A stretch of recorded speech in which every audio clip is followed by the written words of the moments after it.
I mean, some people are amazed that I still want to do the show and that I still come here to tape shows. This is my job. This has been my life. My whole career has been in television, hosting programs. I like doing this. Why wouldn't I want to continue to do this as long as I can? Alex Trebek has been the host of Jeopardy since its reboot in 1984. He has become one of television's most enduring and iconic figures, engaging millions of viewers worldwide with his impeccable delivery of answers and questions. For over 35 years, he has been the smartest guy in our living rooms. In this video, we're going to look at some noteworthy moments in Alex Trebek's career and hopefully learn something you didn't know about the man who asks the answers. Well, yeah, you'll learn a lot of trivia, and that won't do you any good in life. Born in 1940, he grew up in a bilingual French-English household in Sudbury, Ontario, Canada. Son of Ukrainian George Edward Trebek and French-Canadian Lucille Agassi, Trebek's first job was when he was 13 as a bellhop at the hotel where his father worked as a chef. He graduated from University of Ottawa with a degree in psychology in 1961 and at the time was interested in a career in broadcast news. Before completing his degree, he started working for the Canadian Broadcast Corporation. According to Trebek, quote, "I went to school in the mornings and worked at nights. I did everything, at one time replacing every announcer in every possible job." He would eventually read the national news and cover a wide range of special events for the CBC's radio and television divisions. Although Trebek is now synonymous with Jeopardy, his first hosting job was more than 20 years earlier on a Canadian music program called Music Hop. And now, here's your host of Music Hop, Alex Trebek.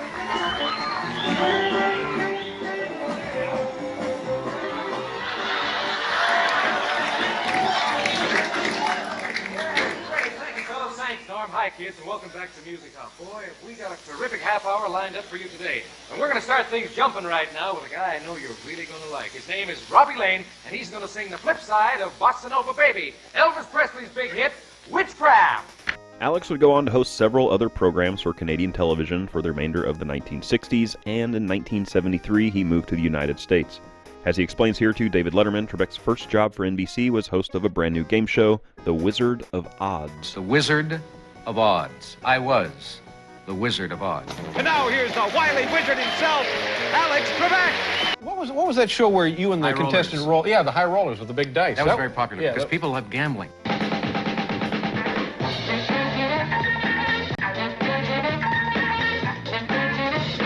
High Rollers. Now tell me about the game shows you've done. You mentioned Wizard of Odds, High Rollers. High Rollers. I did Battle Stars, which I used to refer to as the son of Hollywood Squares because we had just 6 celebrities instead of 9.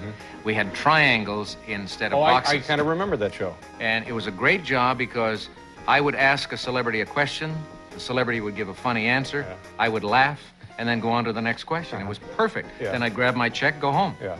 Okay, Battle Stars. Then what happened? We did a tough one over at CBS that lasted 6 months. It was called Double Dare. On Double Dare, Flying Zucchini Brothers, William Tell, Rain on Your Parade, Weatherman, Top Gum, Scrambled Egg, and more.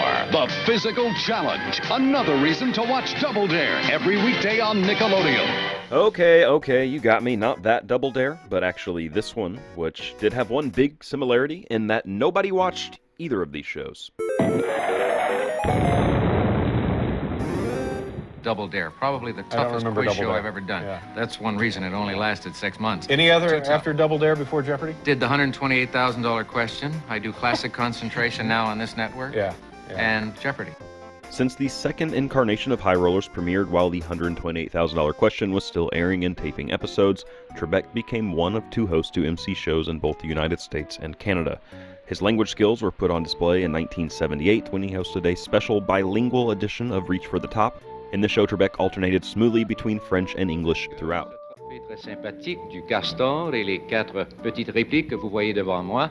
L'année dernière, ce trophée fut remporté par l'équipe Génie en Herbe, so it's up to Reach for the Top to see if they can win back this beautiful trophy this year. In September of 1981, Trebek took the helm of syndicated show Pitfall, which taped in Vancouver, and forced him to commute between America and Canada again. Pitfall was canceled after its production company, Catalina Productions, went bankrupt. As a result, Alex was never paid for that series. A little over a year later, he was hired to host pilot episodes of 2 new game shows for NBC. The first was Lucky Numbers, an attempt at a revival of High Rollers that failed to sell and was never broadcast. The second was Malcolm, which featured Trebek with an animated character as his co-host. Using a style of puppetry known as aniform, this show was unique and, needless to say, did not sell to NBC. Though only one episode was ever produced, I can imagine hosting this show was probably a welcome challenge to Alex. Here's a quick look at Malcolm. Hey, isn't that our theme music? It sure is, and you know what that means? We're about to have a lot of fun together. Are you ready? Yeah, I'm dancing as fast as I can. Will you introduce me? You got it, partner. Ladies and gentlemen, please welcome my good friend, Malcolm. Hey, okay. Thank you, thank you. Oh, look at that crowd. Thank you so much. Welcome to my show. And now I'd like to introduce my good buddy and the man with all the questions, Mr. Alex Trebek. Come on out here, Alex. Whoa. Thank you, Malcolm. Thank you, ladies and gentlemen. Happy to welcome all of you to our show. Yes, indeed. I'm going to call it our show, even though I realize full well that that's not my name you see up there, but rather the name of my new partner, the little guy in the box. Malcolm, how are you today? Yeah, I'm just great. I see you noticed all those letters up there, 20-foot-high letters. Yeah, Malcolm. they're kind of hard to miss. Have you ever done a television game show before? Frankly, I haven't, Alex, but I'll tell you something. Boy. I've always wanted to. Oh, well, that's good. Deep down in the guts of my heart, I've always wanted to do one. Sadly, Malcolm's dreams of being a game show host would be crushed since this was the one and only episode to ever be produced. Things would start to change for Alex once he was introduced to legendary game show creator Merv Griffin. Alex shot 2 pilots for a revival of Jeopardy when original host Art Fleming, who was actually a friend of Trebek's, declined to return to the role due to creative differences. This revival sold, and Trebek began hosting Jeopardy officially in 1984. Yeah. Now, it's interesting because in those days, were you thinking to yourself, what's going to become of me? Am I going to just go from one little game show to another? And then... No, not that there's anything wrong with that. Guys, I, Alex Trebek, have beat the crap out of. But, now wait a minute. Hear me out, ladies and gentlemen, please. And now you get on to Jeopardy, and it seems to be the perfect combination. It has indeed been the perfect combination. Since Alex took the helm, over 8,000 episodes of Jeopardy have aired. It has won a record 33 Daytime Emmys, as well as a Peabody Award, and is currently in its 36th season.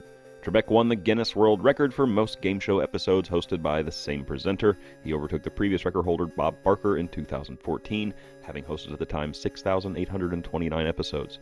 In Jeopardy's early years, Trebek was not only host, but also a very hands-on producer, helping shape the game into its current form we know it today.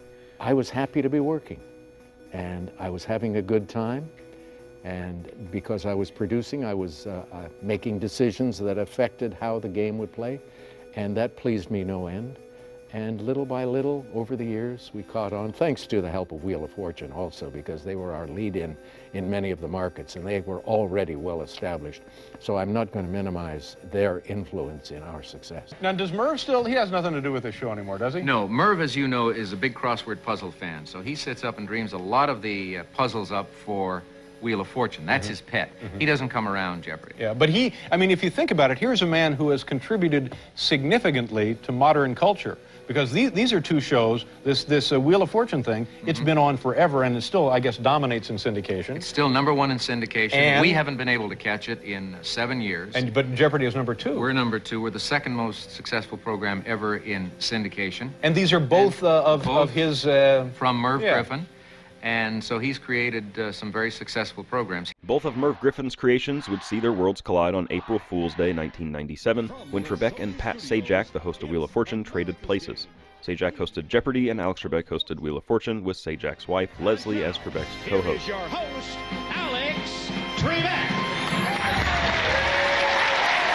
Thank you, Charlie O. and Johnny Gilbert. Thank you, ladies and gentlemen. And welcome to our special... Thank you. Welcome to our special Tuesday, April 1st edition of Wheel of Fortune. I'll leave you to figure out why I'm here today. In 1991, Trebek made broadcast history by becoming the first person to host 3 American game shows at the same time, earning this distinction when he took over as host of NBC's To Tell the Truth while still hosting classic Concentration and, of course, Jeopardy! Over the last 35 years, Alex would make dozens of appearances on popular television shows and movies, from Cheers to Rugrats. Where is Alex? I'm here. He has been impersonated by several people, one of the most memorable being Will Ferrell on Saturday Night Live, although Trebek insists his favorite impersonator is comrade Canadian Eugene Levy. Schitt's Creek fans might recognize Eugene's co-star Catherine O'Hara from this Reach for the Top parody, aired in 1976. Another notable cameo of Trebek's is on The Simpsons when Marge ends the game in negative territory, and Alex pulls some mob boss-style stiff-arming in order to get the money. Aren't we forgetting something, Marge? You were down $5,200. But Mr. Trebek. I asked you before the game if you knew the rules, and you said you did. Judges? Some Scully and Mulder fans might remember when Trebek was a guest star in Season 3 of The X-Files, playing one of two men in black. Alex was a human agent who was in charge of hiding their existence from other humans. Alex Trebek? The game show host?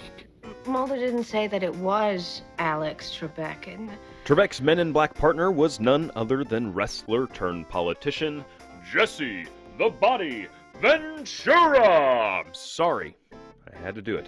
In August 1995, and returned to his broadcast news roots, Trebek filled in for Charles Gibson for a week to host Good Morning America. 6 foot, 7 foot, 8 foot bunch. Young Money Militia, and I am the commissioner. You don't want to start wheezy, because the F is for finisher. Now that's it for Alex's career, but in addition to what he's done on screen, he's also used his global spotlight to benefit many different charitable organizations and causes. For many years, he has volunteered with World Vision, a relief charity that works in third world countries to assist those in poverty. Oh, that was during the Ethiopian famine in the mid-1980s, when I saw those terrifying pictures coming out of Ethiopia and the suffering on the children particularly. And that started a 25-plus year association with World Vision that continues to this day. Along with his fellow Jeopardy crew members, Alex travels as part of the USO. The Jeopardy team visits military bases around the world, both to boost troop morale and to source potential contestants for the program. Trebek has donated 74 acres of land worth $2 million to the Santa Monica Mountains Conservancy. His family gives a portion of their income to a wide range of charitable causes, mostly through the Trebek Family Foundation. They've supported organizations focused on education, arts and culture, and health, including the Actors Fund of America, Royal Canadian Geographical Society, International Medical Corps, and the John Wayne Cancer Institute. Over the years, Trebek has steadily contributed nearly $10 million to the University of Ottawa, as well as his son's graduating school, Fordham University. In February 2019, he funded a $1 million scholarship for students commuting from the Harlem area to Fordham. The hardships that affect many other people, and since I'm in a position to help, why not do something to make their lives a little easier? Give them the break that I had in a different context, and maybe that will turn their lives around as it did mine. And there's no downside to it. I'm helping somebody. That makes them feel good. I feel good because I'm making them feel good. So why not do it? The Trebek family has also supported U.S. war veterans and organizations like the National Geographic Society and health service organizations such as the American Foundation for the Blind. From giving back to fighting through health problems to changing the game show industry as it was known, Trebek has inspired us all in his decades-long career and will go down in history as one of the most legendary faces of television ever.